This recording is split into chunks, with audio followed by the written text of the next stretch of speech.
कमाना चाहता था। क्यों चाहता था पैसे कमाने? क्योंकि गरीबी को मैंने बहुत नजदीक से देखा था। हमारा 7 बहन भाइयों का परिवार और पिताजी अकेले कमाने वाले थे।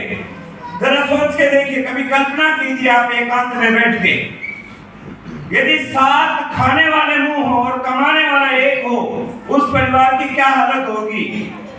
जरा सोचना कभी। आज के जमाने में 7 बच्चे पैदा हो जाएं तो चड्डी नहीं पहना सकते उनको आप, इतना ज्यादा खर्चा होता है। ये सुन लो, थोड़ा बोलिए यस। या है कोई मर्द ऐसा 7 पैदा करके कच्ची पहना दे?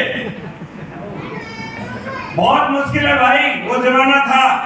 हमारे टाइम में सबके किसी के दर्जन, मेरी उम्र 63 ईयर है, गांव में कोई ऐसा नहीं था जिसके 10, 12, 15, 13, 7, 8 ऐसे ही होते थे। और जिनकी उम्र 50 साल से ज्यादा है वो सब जानते होंगे, ऐसा था या नहीं? वो जमाना था ऐसा, पता नहीं था लोगों को। वो ऐसा सोचते थे जन्म ही ऐसे हुआ बच्चे पैदा करने के लिए। और दोस्तों, नेवी में भर्ती हुआ माता पिता की हेल्प करने के लिए, लेकिन वहां पे कोई ऐसी अपॉर्चुनिटी नहीं थी कि बहुत पैसे कमा सकता था। पढ़ाई की मैंने, ग्रेजुएशन, पोस्ट ग्रेजुएशन। मुझे पता था कि ज्यादा पढ़े लिखे लोग अच्छी नौकरी लग जाते हैं। पढ़ाई की और मैं नौकरी भी लगा, बहुत अच्छी नौकरी लगी प्राइवेट सेक्टर में। मैंने 94 में एमबीए किया था। उस समय इंडिया में एमबीए बहुत कम लोग जानते थे, इसीलिए मुझे एक अच्छी कंपनी में ओपनिंग मिली। और 16 साल पहले जब लाख रुपए की इनकम मेरे पास आ रही थी, सैलरी, उस समय मुझे आरसीएम के बारे में एक व्यक्ति ने बताया। जानना चाहते हो क्या बताया? yes. जानना चाहते हैं? yes. उन्होंने बताया कि आरसीएम एक ऐसा काम है जो आम आदमी के सपनों को पूरा कर सकता है। दोस्तों, कभी जिंदगी में हमने सपने नाम का शब्द ही नहीं सुना था, और हम तो यही जानते थे सपने वो होते हैं जो सोने के बाद आते हैं। और उसने बार बार एक बात कही कि आरसीएम यदि आपने कर लिया तो आपकी जिंदगी की हर ख्वाहिश पूरी हो सकती है। दोस्तों, मैं इंडियन नेवी में रहा था तो विदेशों में गया था। मैंने वहां पे देखा कि अमीर लोगों की जिंदगी कैसे होती है। बड़े बड़े घर होते हैं, बड़ी बड़ी गाड़ियां होती हैं, बच्चों की लाइफस्टाइल अलग होती है, बड़े बड़े मकान होते हैं उनके। और मैं उनको ये समझता था कि वो वास्तव में सपनों की जिंदगी जीते हैं, लेकिन हमारे पास कोई अवसर नहीं था। पैसा कमाना एक अलग बात है और सपनों की जिंदगी जीना एक अलग बात है, क्योंकि नौकरी करने वाला व्यक्ति की मानसिकता कभी विकसित नहीं होती है। कितने भी पैसा मिल जाए, जब तक आप नौकरी में हैं आप अमीर बन ही नहीं सकते। 16 साल पहले एक व्यक्ति ने आरसीएम के बारे में बताया। वो मेरे मित्र थे, मैं आरसीएम को नहीं जानता था। जस्ट मैंने अपने एक मित्र पर विश्वास किया और आरसीएम को ज्वाइन कर लिया। और ज्वाइन करने के लिए क्या करना पड़ता था? एक बार आपको 1500 रुपए का कपड़ा खरीदना पड़ता था। आज आप 2000 रुपए का सामान खरीद के आप इस बिजनेस को ज्वाइन कर सकते हैं। जब ज्वाइन किया था तो कोई बड़ा विजन नहीं था, केवल एक बात उनकी बार बार मेरे कानों में गूंजती थी कि ये सपने पूरे करने का बिजनेस है। दोस्तों, ज्वाइन करने के बाद जिस प्रकार से काम आदमी भूल जाता है, वो मेरे मित्र भी मुझे भूल गए। लेकिन मैं जब भी वो मुझे मिलते मैं बोलता था कि सपने पूरे कब होंगे। जब भी मेरे को मिलता मैं उससे पूछता है सपने पूरे कब होंगे। अभी आप समझिए, यदि आपने किसी को ज्वाइन कराया है और वो आपके पीछे पड़ जाए कि मैं कामयाब होना चाहता हूं, तो आपके ऊपर क्या गुजरेगी? आप खुश हो गए, दुखी हो गए? खुश होंगे? यस, वो भी खुश हुआ, लेकिन उसे मालूम नहीं था, क्योंकि वो मेरे से 2 दिन पहले ही जुड़ा था। उसे ये पता ही नहीं था कि आरसीएम में ताकत क्या है। उसने तो किसी ने उसको बता दिया था कि आरसीएम सपने पूरे करने का बिजनेस है। उसको प्लान लेना ही नहीं आता था। उसको सिर्फ ये पता था कि ये 1500 रुपए का कपड़ा बेच दिया तो कोई भी व्यक्ति कामयाब हो सकता है, लेकिन रास्ता उसे नहीं पता था। मैं बोलता हूं कि परमात्मा की बहुत बड़ी मेहरबानी हुई कि मैं उसके पीछे ही लगा रहा। जब भी वो मिलता मैं बोलता सपने पूरे कब होंगे। और वो तब आ गया। तब आने के बाद उसने अपनी अपलाइन से फोन किया कि एक व्यक्ति मेरे पीछे पड़ गया है, क्या उसके 1500 रुपए वापस दे दूं? बोला वो क्या कहता है? बोलते हैं कि जी आपने ज्वाइन कराया है तो आपने बोला था सपने पूरे होंगे। अब ये बताए सपने कैसे पूरे होंगे? तो उसने मुझे बताया कि गुड़गांव में एक सेमिनार है आश्रम का, वहां पे आओ, वहां पे बताया जाएगा कि सपने पूरे कैसे होंगे। वहां पे बताया जाएगा कि आश्रम क्या है, इसमें क्या ताकत है। और आज से 16 साल पहले मैं आश्रम की एक मीटिंग में गया, जिस प्रकार आज बहुत सारे भाई बहन यहाँ पे आए हैं पहली बार। उस मीटिंग में जाने के बाद पहली बार मुझे पता चला कि आश्रम क्या है। दोस्तों बहुत सारे लोग इस बिजनेस के अंदर आ तो जाते हैं, सालों हो जाते हैं, उन्हें पता ही नहीं चलता कि आश्रम है क्या। और वही एक बड़ा कारण है कि वो इस बिजनेस में कामयाब नहीं होते। जब मैं पहली बार मीटिंग में गया तो मैंने एक एक चीज को समझा, सीखा और लास्ट तक मीटिंग में रहा। ज्यादातर लोग मीटिंग शुरू होने के बाद आते हैं और मीटिंग शुरू होने से पहले ही चले जाते हैं, और वो ज्यादातर नए लोग होते हैं। ऐसा होता है या नहीं? नया व्यक्ति कभी भी पूरी मीटिंग नहीं देखेगा। लेकिन मुझे सीट नहीं मिली थी, 100 रुपए का टिकट देने के बावजूद भी मैं आगे बैठा था और भीड़ इतनी ज्यादा थी कि मैं वापस नहीं जा सकता था, इसलिए पूरी मैंने मीटिंग सुनी। और उस मीटिंग में मुझे एक शब्द ऐसा पता चला जिसने मेरी जिंदगी को बदला। जानना चाहते हो वो शब्द क्या था? जानना चाहते हैं? वहां पे बताया गया कि आश्रम एक ऐसा प्लेटफॉर्म है जो आपकी जिंदगी को बदल सकता है, लेकिन इस प्लेटफॉर्म पे कामयाब होने के लिए आपको अपनी दुकान बदलनी है। दोस्तों बड़ा अचंभा हुआ मैं कि आज तक मैंने अपनी जिंदगी में कितनी सारी दुकानें बदली होंगी, कितने सारे किराना के स्टोर, कितने सारे कपड़े जूते खरीदे होंगे, कितनी सारी दुकानों से खरीदे होंगे।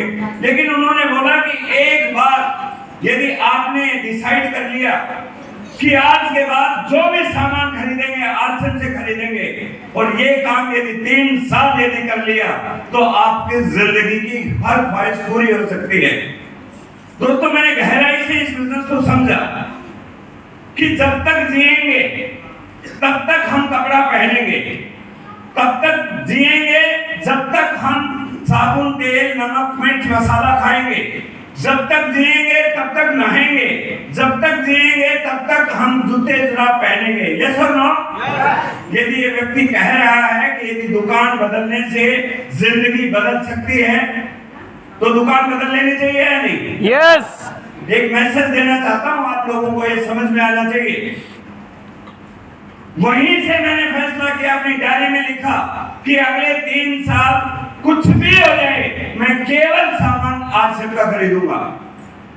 और दोस्तों आज 16 साल के बाद एक बात मैं पूरे होश हवास में और खुशी के साथ कह सकता हूं, मैंने तो केवल एक दुकान बदली थी, लेकिन इस आश्रम ने मेरी जिंदगी और खानदान को बदल दिया। बहुत ताकत है इस बिजनेस में, बहुत ताकत है इस बिजनेस में, हमें समझने की जरूरत है। मेरे भाई मुकुट जी ने एक छोटी सी बात कही, अरे ये बात एक छोटे से बच्चे को समझ में आता है कि 15 रुपए का नमक खरीदने से जब आपके घर में 2-4 रुपए आ सकते हैं, जब आपको चाय पीने से पैसा आ सकता है, जब आपको आटा दाल चाने से खाने से पैसा आ सकता है, जब आपको कपड़ा पहनने से पैसा आ सकता है, तो आप क्यों नहीं दुकान बदल लेते हैं? लेकिन दोस्तों बात देखने में बहुत सिंपल है, लेकिन करने में बहुत कठिन है। यस और नो? कर वही सकता है जिसने संकल्प लिया हो, जिसने दर्द को सहन किया हो। दोस्तों मैंने बहुत गरीबी देखी थी और मुझे मौका मिला था कि कभी भी मौका मिलेगा तो मैं इस काम को करूंगा, और वहां से मेरी शुरुआत हुई। आसान नहीं था काम, बता देता हूं, आज से 16 साल वाला आश्रम और आज के आश्रम में जमीन आसमान का अंतर है। 100 किलोमीटर के एरिया में कोई पिकअप सेंटर नहीं था, केवल मात्र 50 प्रोडक्ट थे। मीटिंग होती थी तो जयपुर होती थी या दिल्ली होती थी या भीलवाड़ा होती थी, ऐसे मीटिंग नहीं होती थी। बहुत सारी कठिनाई थी, लेकिन पहली मीटिंग में कसम खाई थी कि 3 साल केवल हमें आरसीएम का सामान खरीदना है। जैसे सामान खरीदा, कुछ पैसा आया, जैसा कि मार्केटिंग प्लान जिस भी भाई ने बताई होगी, मिडिल मैन का पैसा इसमें आता है। और विश्वास हुआ, पता चला कि बिजनेस लोगों को बताने का है, नेटवर्क बनाने का है। लगातार लोगों को बताते गए, नेटवर्क बनता गया। कुछ लोग आए, कुछ चले गए, लेकिन चलते चलते चलते चलते चलते आज 50,000 लोगों का नेटवर्क है। लाखों लोग जुड़े, लेकिन पिछले महीने सितंबर में 50,000 लोगों ने खरीदारी की है। और कमाल की बात है, यहां पे बैठा किसी भी व्यक्ति को मैंने ज्वाइन, कमाल देखिए क्या है ये बिजनेस। मैंने जिन 4 लोगों को ज्वाइन कराया था वो आरसीएम में एक भी नहीं है, फिर भी मेरे घर में लाखों रुपए की इनकम आती है। दोस्तों, मैं तो इसे भगवान का 8वां अजूबा कहता हूं। और आप आरसीएम में हैं तो ये किसी चमत्कार से कम नहीं है, एक अलौकिक घटना है। इस बिजनेस को हल्के में मत लेना। हमने बहुत बार कहानियां अल्लाह दिन का चिराग की सुनी होगी, यस और नो? उसमें जिन बोलता है कि उसको चिराग को रगड़ना है। जब आप रगड़ोगे तो आपको जिन निकलेगा। आरसीएम को भी जब तक आप दौड़ नहीं लगाओगे, रगड़ोगे नहीं, तब तक यहाँ पे जिन निकलने वाला नहीं है। अपॉर्चुनिटी तो है, मेहनत करनी होगी। कई लोग बोलते हैं आरसीएम करना बहुत डिफिकल्ट है, बहुत कठिन है। मैं बोलता हूँ यस कठिन है, मैं बोलता हूँ यस है कठिन। लेकिन मुझे बताओ, गरीब रहना आसान है क्या? बेरोजगार रहना आसान है क्या? अरे उस आदमी से पूछिए जो शादीशुदा और बेरोजगार घर में बैठा है, रोज उसकी बीवी क्या कहती है उसको, उससे तो आसान है आरसीएम करना। यस और नो? जब हम लोगों के पास जाते हैं, आप भी जाते होंगे, जब हम प्लान दिखाने जाते हैं, जैसे ही कॉपी के ऊपर लिखते हैं आरसीएम, सामने वाला बोलता है मैं जानता हूं, और आपकी आवाज खुशक हो जाती है। होता है नहीं?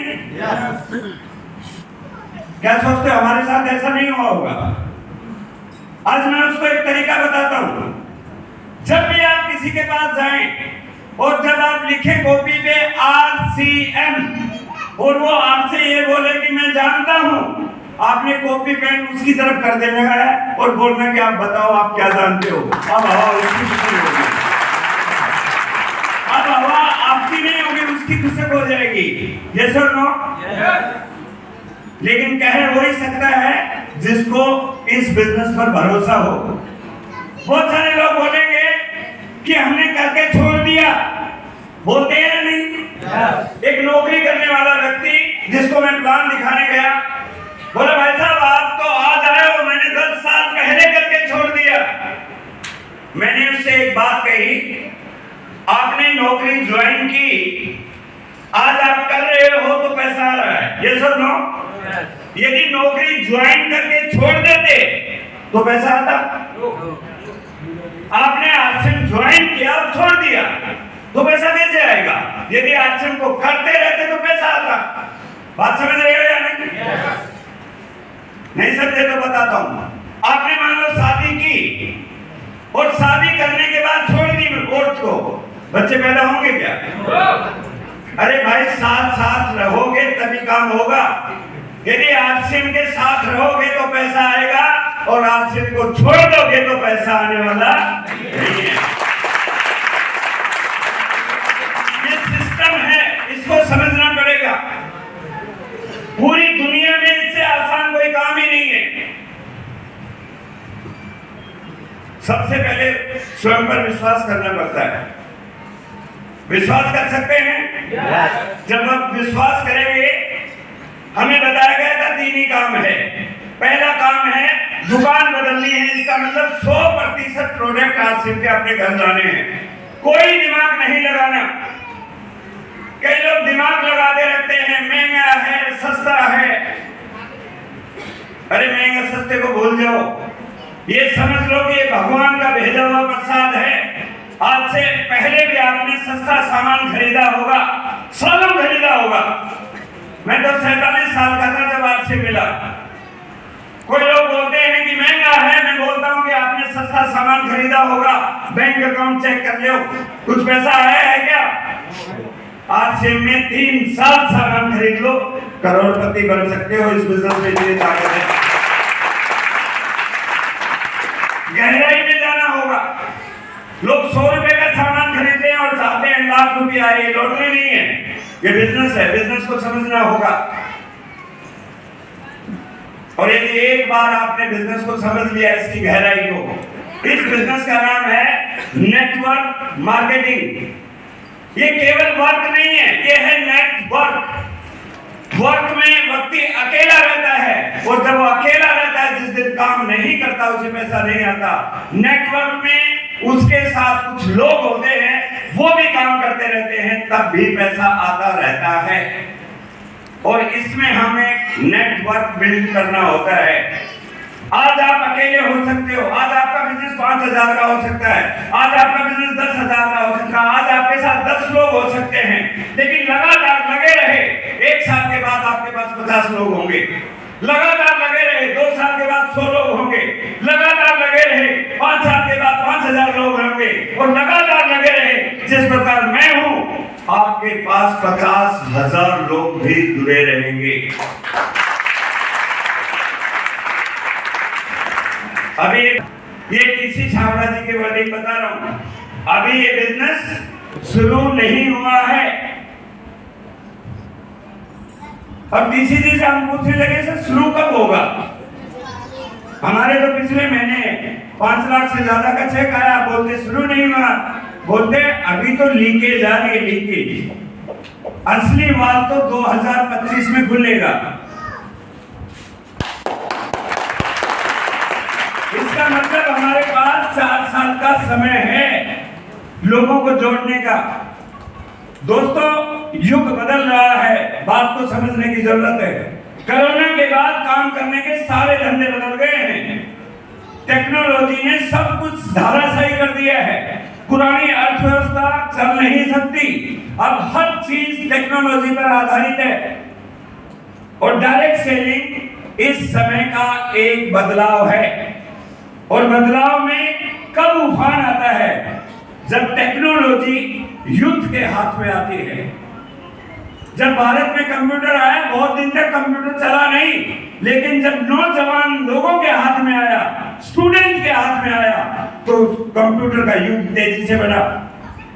भारत में मोबाइल 1995 में आया था, लेकिन पहले 10 साल 2005 तक चला नहीं। लेकिन 2005 में जैसे एंड्रॉइड टेक्नोलॉजी आई, स्मार्टफोन आया, और जब यंग लोगों के हाथ में आया, आज विश्व में सबसे ज्यादा मोबाइल हिंदुस्तान में बिकते हैं। आप समझ लीजिए। और अब डायरेक्ट सेलिंग युद्ध के हाथ में आ गई है। अब वो जमाना चला गया कि बूढ़े लोग ज्वाइन करते थे, 30-40 वाले। अब 20 और 25 साल वाले लोग ज्वाइन कर रहे हैं। हर यंग जनरेशन समझ गई है, स्कूलों में, कॉलेजों में पढ़ाई शुरू हो गई है, और अगले 5 साल विस्फोट होने वाला है। आज इस स्टेज से एक बात कह रहा हूं, जिस प्रकार आज हर घर में 4-4 मोबाइल हैं, 5 साल के बाद हर घर में 4-4 आरसीएम की आईडी लगने वाली है। हर एक आदमी की आईडी होगी। लेकिन जो पहले लगा जाएगा, वो आगे जीत जाएगा। कैसे भी हो, मुकेश जी ने अपने साले साहब को, प्रदीप जी को धकेल दिया बीच में। लगा दी ना 4 साल पहले आईडी, आज वो रॉयल्टी अचीवर है। यदि नहीं लगाता तो नहीं बन पाता। अपने वाले को यदि मदद करनी है तो कैसे भी करके बीच में घुसा दो। अभी जीजा हो, साला हो, चाचा हो, ताऊ हो, फूफा हो, जिसका भला करना चाहते हो, उसको कहीं कहीं घुसा दो। क्योंकि आने वाले समय में इतना जाम लग जाएगा कि आप चाह के भी तेजी से काम नहीं कर पाओगे। जब जाम लग जाता है, आप कितने भी एक्सपर्ट ड्राइवर हो, गाड़ी को नहीं भगा सकते। यस और नो? वही ट्रैफिक हादसे में होने वाला है। करेंगे? और यदि कर लिया तो क्या होगा? सबसे पहला काम, इसमें पैसा मिलेगा खूब। देखिए दुनिया के किसी भी धंधे में पैसा मिलता है, लेकिन यहाँ पे पैसा मिलता है वो एक अलग तरह का पैसा मिलता है। यहाँ पे काम करे एक बार और पैसा आए बार बार लगातार। आज तो 2 रॉयल्टी अचीवर साथी हैं, प्रदीप जी अब रॉयल्टी पे आए हैं, करीब 20-22 हजार रुपए की इनकम महीने की हो गई।